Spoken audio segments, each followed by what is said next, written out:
ঝিঙে আলুর তরকারি বড়া দিয়ে।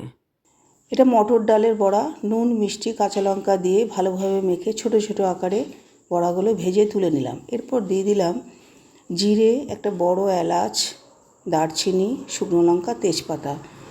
ফোড়ন হয়ে এলে আলুগুলো দিয়ে একটা ঢাকনা দিয়ে 2 মিনিটের জন্য ঢেকে দিলাম। ঢাকনা খুলে আবার একটু নাড়াচাড়া করে দিয়ে দিলাম একটা ছোট টমেটো, একটু ক্যাপসিকাম আর কটা কাঁচা লঙ্কা কুচি। আবারও নাড়াচাড়া করে দিয়ে দিলাম ঝিঙেগুলো।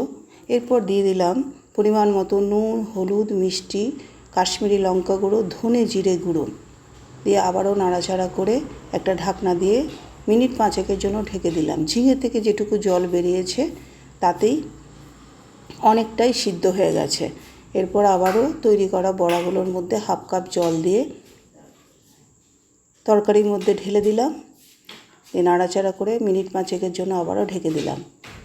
এরপর ঢাকনা খুলে দেখুন গা মাখা মাখা হয়ে গেছে। একটু হিং অ্যাড করে দিলাম। ইচ্ছা করলে আপনারা এখানে গরম মশলাও দিতে পারেন, ঘিও দিতে পারেন। আমি হিং অ্যাড করলাম। এইভাবে নাড়াচাড়া করে তৈরি হয়ে গেল বড়া দিয়ে ঝিঙের তরকারি।